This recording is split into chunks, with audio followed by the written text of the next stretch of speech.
First contact crisis. The skies above every major city on Earth darkened simultaneously on what would later be called Arrival Day. 7 massive ships, each shaped like elongated diamonds with surfaces that seemed to swallow light rather than reflect it, positioned themselves in geosynchronous orbit around the planet. For 6 hours, they remained silent, ignoring all attempts at communication, while the world held its collective breath.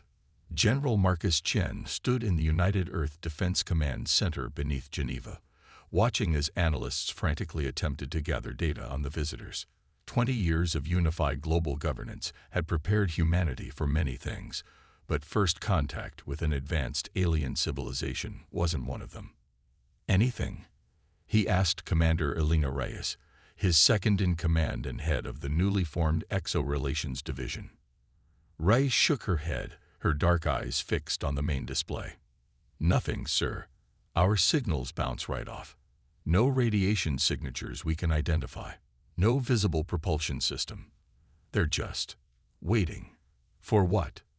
Chen muttered, but his question was answered as every communication device on Earth, from military quantum networks to civilian smartphones, activated simultaneously. A voice, eerily human yet clearly artificial, spoke in perfect regional dialects worldwide. People of Earth, the galactic hegemony acknowledges your civilization. Prepare to receive our representatives. 30 minutes later, 3 sleek shuttles descended toward the United Earth Council headquarters in Geneva. President Amara Okafor stood on the reception platform, flanked by Chen, Reyes, and a carefully selected delegation of Earth's scientific and political leaders. The landing was silent. No thrust, no wind displacement. Simply a gradual descent that defied physics as humans understood it. The shuttle doors dissolved rather than opened, revealing 3 beings that approached with fluid grace. Their forms were vaguely humanoid but taller, with iridescent skin that shifted colors with each movement. Their faces featured 4 eyes arranged in a diamond pattern, and where a human mouth would be, they had what appeared to be translucent membranes that vibrated when they spoke. The translator devices hummed to life as the central figure addressed President Okafor. I am Overseer Ziv Thal of the Galactic Hegemony, the alien said, its voice rendered in a neutral tone through the translators. We come to formally catalog your species and process your integration. President Okafor stepped forward, maintaining remarkable composure. On behalf of humanity, I welcome you to Earth. We look forward to peaceful dialogue and cultural exchange. The alien made a gesture that might have been dismissive or might have been confusion. The humans couldn't tell. Your terminology is imprecise. This is not an exchange between equals.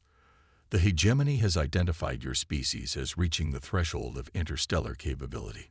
Standard protocol requires that developing species be brought under protection before they destabilize local space. A murmur ran through the human delegation. Chen's hand instinctively moved toward his sidearm, but Reyes placed a subtle, restraining touch on his arm. President Okafor's voice remained level. Perhaps you could elaborate on what this protection entails. Overseer Ziv Thal produced a crystalline device that projected a holographic document between them. The terms are standard for Class 3 developing worlds. The hegemony will establish governance outposts on your planet and major orbital installations. Your faster-than-light research will be suspended, as it follows dangerous theoretical pathways. Resource extraction rights will be allocated according to hegemony needs, with appropriate compensation as determined by the Resource Council. Your military capabilities will be limited to planetary defense only, under hegemony oversight. And in return, President Okafor asked, though her tone suggested she already anticipated the answer.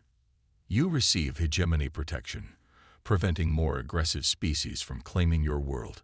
Additionally, carefully selected technological advancements will be provided as your civilization demonstrates responsibility. General Chen stepped forward, unable to contain himself further. This sounds like colonization, not protection. The alien's skin rippled with blues and purples. Your species' historical context creates misunderstanding.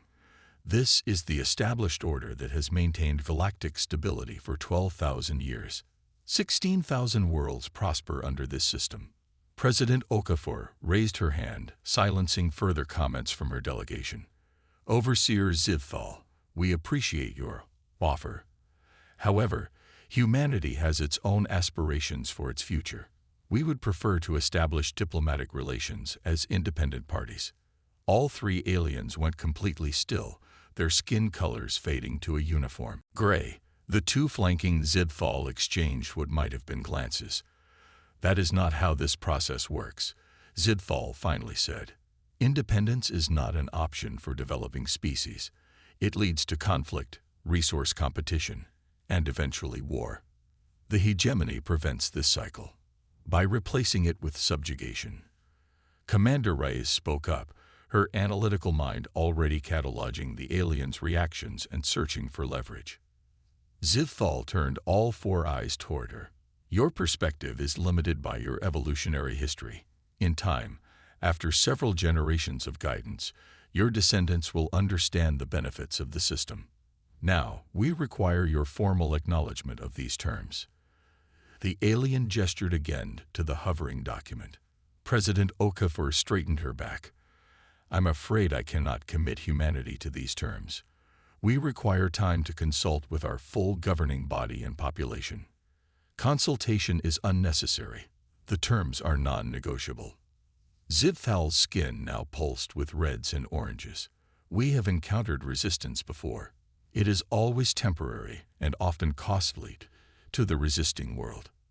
The implied threat hung in the air. President Okafor nodded slowly. Then I'd formally request the standard time allowance for a transition of this magnitude, whatever that may be in your protocols. The aliens conferred silently for a moment, their skin colors shifting in patterns that seemed to represent communication. 30 of your Earth days will be granted for transition preparation, Zivthal finally stated. We will return then to implement the integration. Attempts to resist or develop weapons against the hegemony will result in immediate intervention. Without waiting for a response, the three aliens turned and glided back to their shuttle. The doors reformed behind them, and the craft ascended silently back toward the mothership. As soon as they were gone, the Geneva complex erupted into chaos. Silence. General Chen's voice cut through the panic. We have 30 days. Every moment counts. In the emergency session that followed, the United Earth Council debated furiously. Some advocated immediate military preparation. Others suggested apparent compliance while secretly developing countermeasures, and a small faction argued for accepting the hegemony's terms to avoid potential destruction. Commander Reyes sat quietly through the first hours of debate, analyzing everything she had observed. When she finally requested to speak, the room fell silent. We're thinking about this the wrong way, she said, standing to address the council. We can't match their technology in 30 days. We can't hide from them. But there's something they don't understand about us. Which is, President Okafor prompted, humans don't need to win the first battle to win the war. Rise activated the room's display system, showing a simulation she'd been developing. The hegemony expects central resistance from a unified planet. They're prepared for that. What they're not prepared for is decentralized, asymmetric response. General Chen leaned forward. What are you suggesting, Commander? Operation Scattered Stars, she replied. We use our 30 days not to build weapons, but to launch every FTL-capable vessel we have, not at the hegemony fleet, but away from Earth, each carrying essential personnel, knowledge, resources, and our most advanced research. The room erupted again, but President Okafor raised her hand. Let her finish. We have 19 experimental FTL ships, Rice continued. Each can carry approximately 2,000 people. We select the brightest minds, the most adaptable individuals, from every field. We scatter them to 19 different star systems we've already identified as potentially habitable. You're talking about abandoning Earth, one council member objected. No, Rice countered. I'm talking about ensuring humanity's survival and freedom no matter what happens here. If the hegemony wants Earth, they'll have it, but they won't have all of humanity. Each colony seeds a new independent human civilization, developing on its own path, sharing discoveries through quantum entanglement communications that the hegemony might not be able to detect. And those of us who remain, another counselor asked. We negotiate. We comply where necessary. We resist where possible. We become the distraction that gives our colonies time to establish themselves. And when the time comes, whether it's years or decades from now, humanity will return to Earth, not as a single vulnerable target, but as a species spread across multiple worlds, with multiple approaches to technology and survival. The council chamber fell silent as the implications set in. You're proposing a diaspora, President Okafor said quietly. Reyes nodded. The hegemony thinks in terms of planets and centralized species. Their entire system depends on it. They've never encountered a species willing to abandon its homeworld as a strategic choice. General Chen's expression darkened. Because we'd be the first madmen to try it, or the first species creative enough to see that our strength isn't in our planet, but in our adaptability, Reyes countered. Humanity survived ice ages, plagues, world wars, and climate disasters. We've always adapted. Now we adapt again, on a galactic scale. President Okafor studied the projection, her face grave. How quickly can we prepare these ships? We've been preparing for colonization missions for years, Reyes replied. We can be ready in 28 days if we commit every resource. And the selection process for who goes. Already outlined. Reyes tapped her tablet, sending details to the council's screens. Genetic diversity, essential knowledge bases, psychological suitability for extreme isolation and adaptation. President Okafor looked around the room, measuring the faces of Earth's leaders. This is the most consequential decision in human history.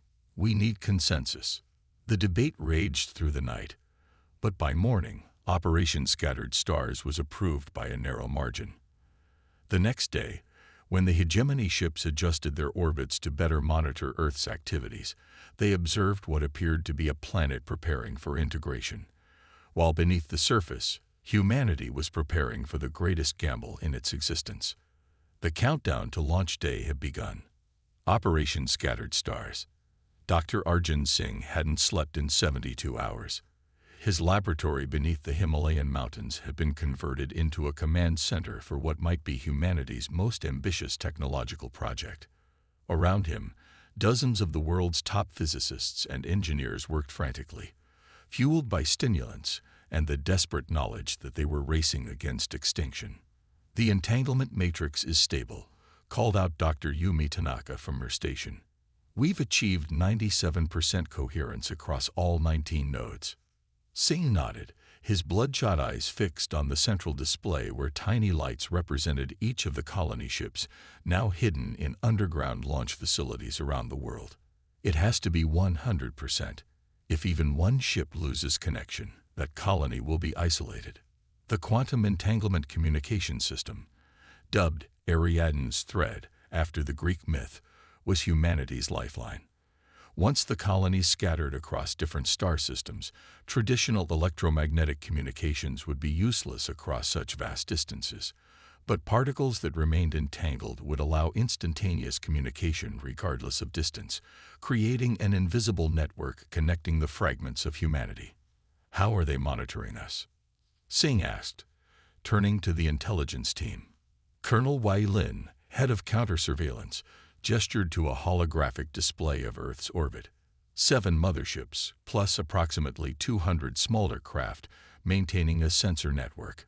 They're primarily focused on our military installations and space facilities, energy signatures, communications, movement patterns, and our countermeasures. Lin smiled thinly. Operational. We're feeding them exactly what they expect to see. A civilization reluctantly preparing for integration. Meanwhile, the launch preparations remain undetected. The deception plan was elaborate. Known military bases conducted visible exercises that displayed capability but not threat. Government broadcasts discussed the benefits of alien technology.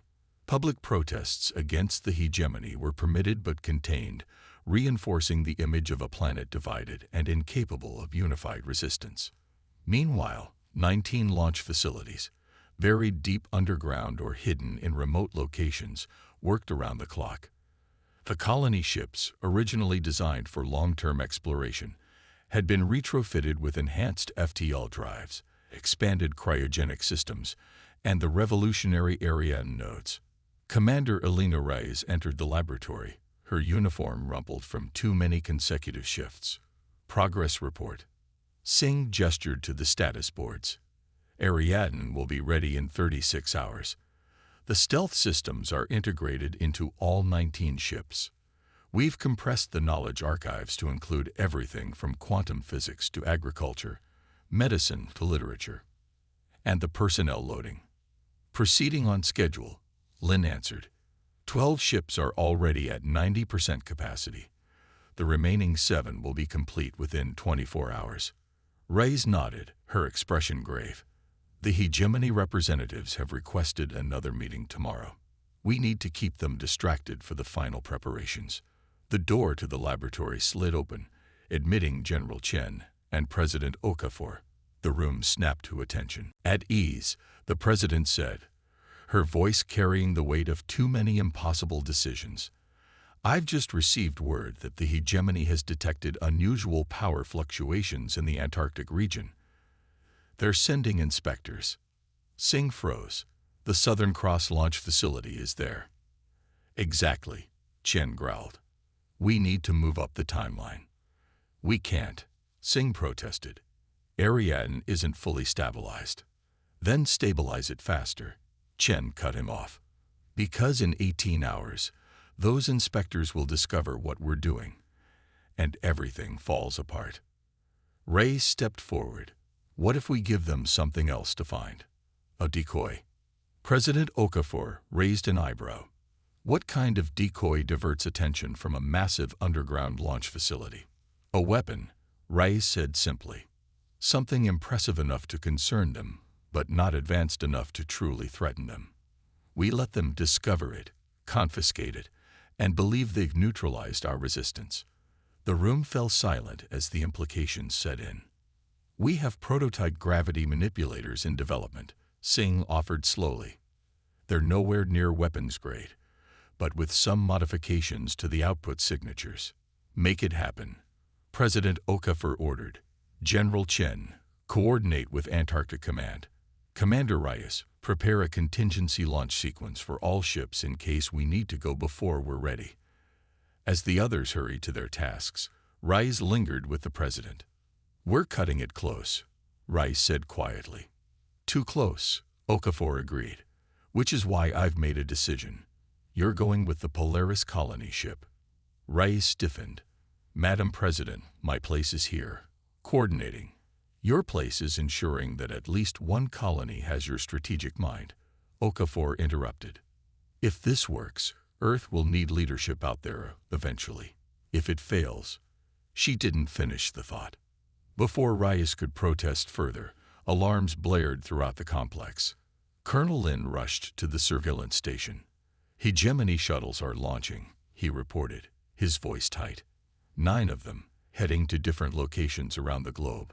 1 is on course for Antarctica. But the others, he looked up, face pale. They're targeting our launch facilities.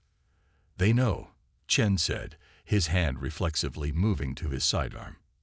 Not necessarily, Reyes countered, studying the trajectory plots. The pattern suggests a general sweep of unusual installations, not precise targeting. They're suspicious, not certain. President Okafor made an immediate decision. Initiate launch sequence for all ships. Now. Singh's eyes widened. But Ariadne. We'll have to work as is, she cut him off.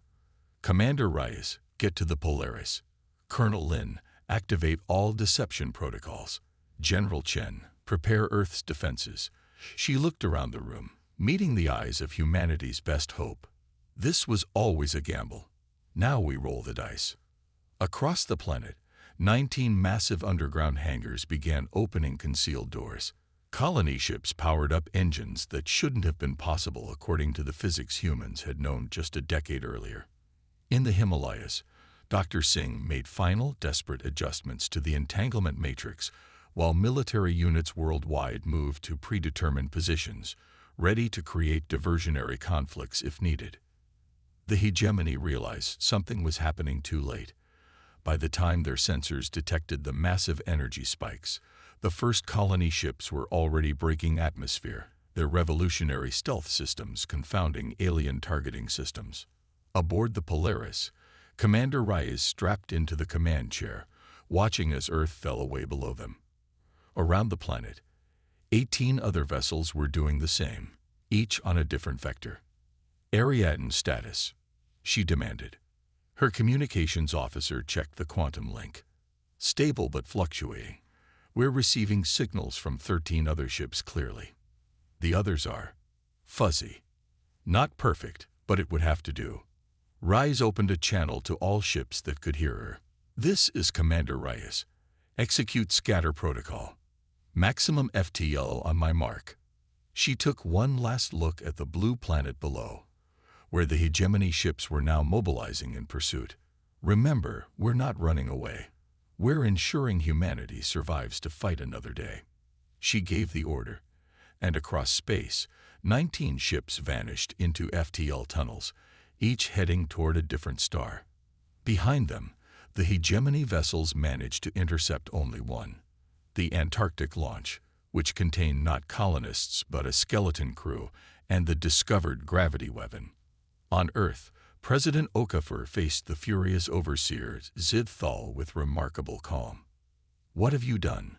the alien demanded, its skin flashing crimson and black patterns.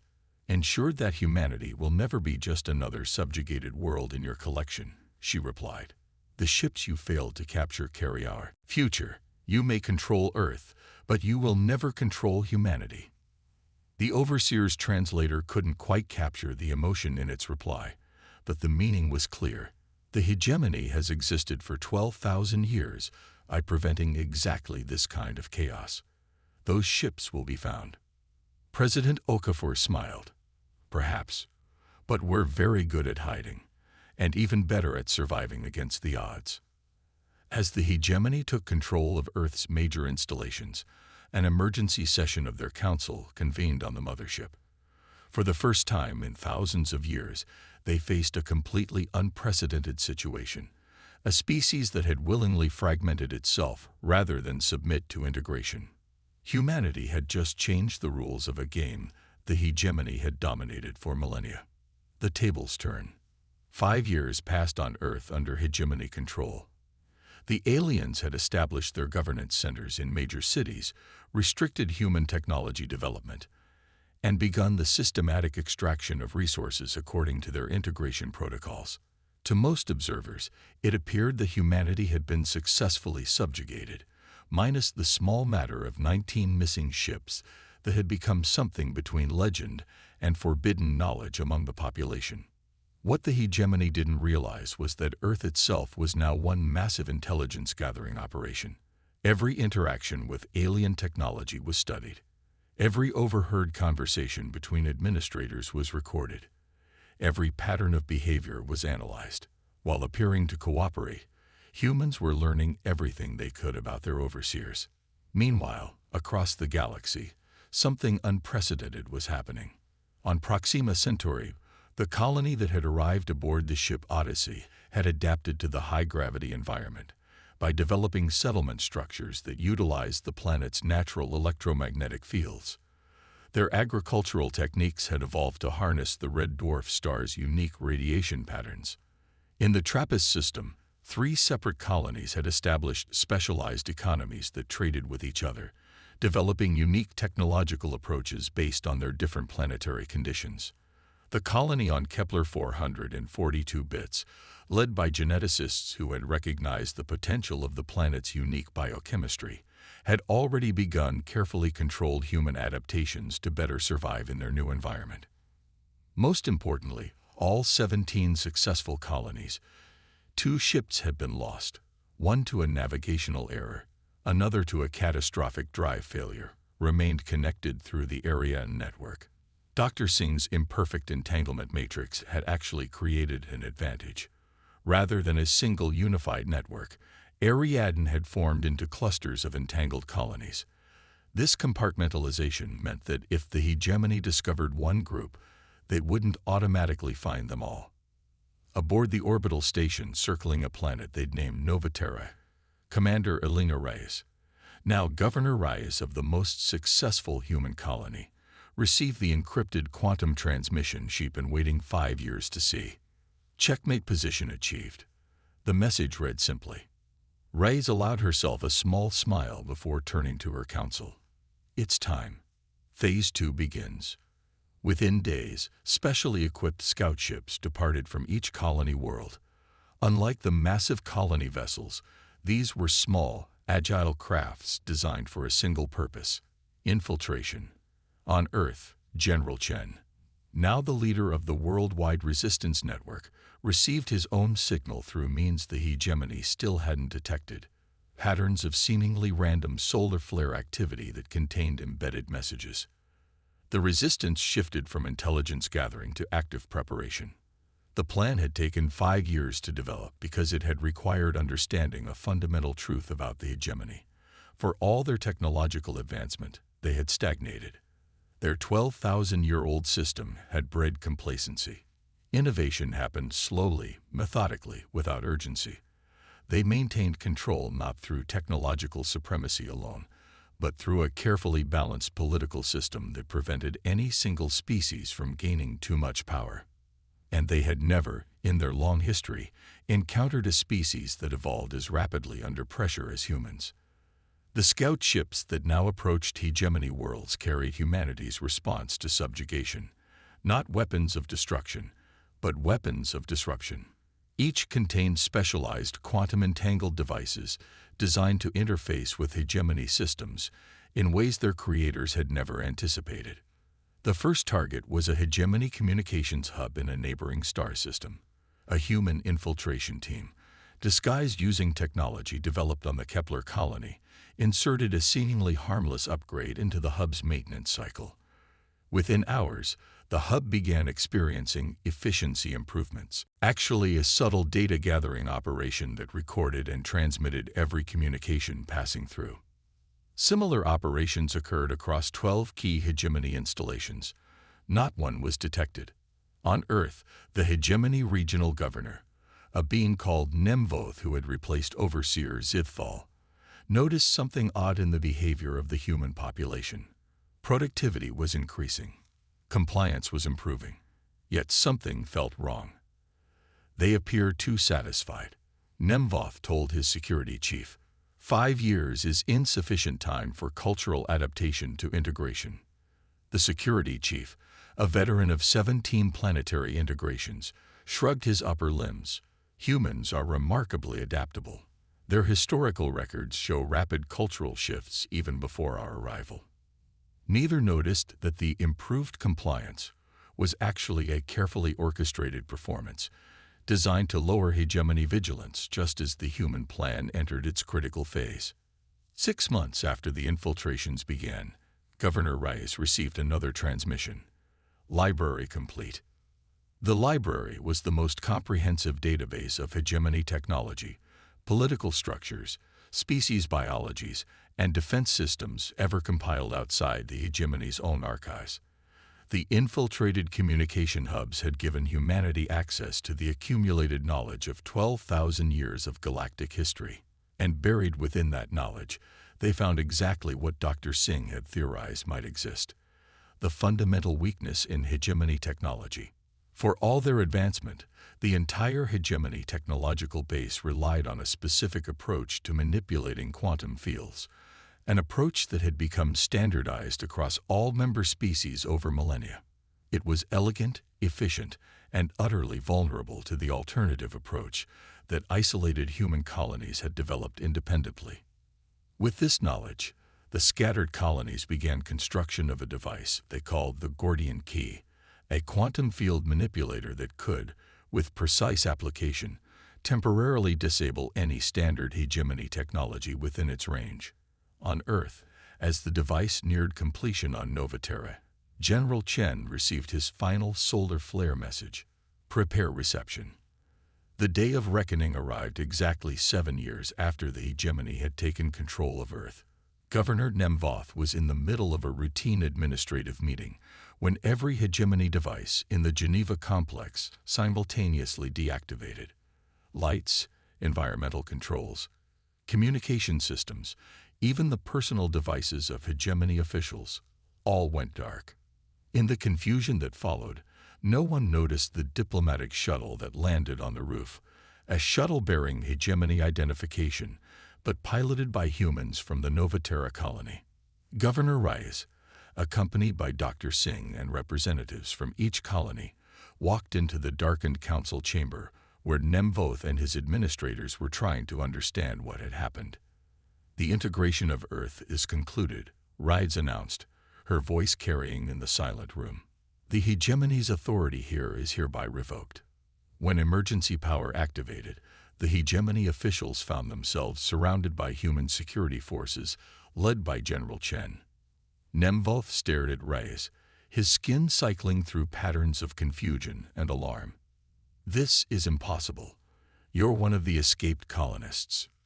I am, Reyes acknowledged, and I've returned as the representative of the United Human Worlds, 17 thriving colonies that have spent 7 years studying your civilization while developing our own unique approaches to technology, governance, and expansion. She nodded to Dr. Singh, who activated a holographic display showing the locations of human colonies and the extent of their development, far beyond what should have been possible in such a short time. Impossible, Nemvoth repeated. No species develops this rapidly. No species you've encountered before, Chen corrected. But then, no species ever rejected your initial integration offer quite like we did. Reyes stepped forward. We're not here to destroy the hegemony or start a war. We're here to negotiate, as equals. The Council will never accept this, Nemvoth warned. They already are, Singh said, activating another display showing a live feed from the Hegemony Central Council, where other human representatives were simultaneously delivering the same message. The Gordian Key demonstration is happening across 27 hegemony worlds right now. Your technology is advanced, but fundamentally vulnerable to our approach. Reyes pulled out a chair and sat down across from the stunned governor. The hegemony has maintained stability for 12,000 years. We respect that achievement, but your system has a fatal flaw. It assumes all species evolve and think as you do. Humanity proved that assumption wrong. What do you want? Nemvoth finally asked. A new relationship, Reyes replied. Earth returns to human governance. The human colonies remain independent but open to mutual exchange with the hegemony. We share our technological innovations, including protections against the vulnerability we exploited, and you recognize humanity as partners rather than subjects. And if we refuse? Chen shrugged. Then we activate the Gordian Key on a permanent basis across all hegemony systems. Your civilization would survive, but it would take decades to rebuild your technology base along different principles. Hours later, as the Hegemony Council reluctantly approved the preliminary terms of the new arrangement, Overseer Zidfall, now elevated to the Council, approached Reyes privately. 7 years ago, you scattered rather than stand united, the alien said, its skin showing patterns Reyes now recognized as indicating deep thought. We believed it was a desperate act of a primitive species. Now I understand it was a strategy we could not have anticipated. Humanity's greatest strength has always been our diversity of approach, Reyes replied. By forcing us to scatter, you accelerated our development in ways that might have taken centuries otherwise. The hegemony has never changed its fundamental approach to integration, Zidfall observed. Not in 12,000 years. Perhaps it's time, Reyes suggested. There are likely other species who would benefit from alternative paths to advancement. Zidfall's skin shifted to a pattern Reyes had never seen before. Perhaps this will be uncomfortable for many in the hegemony. Change always is. Another thing humans have extensive experience with, Rice said with a smile.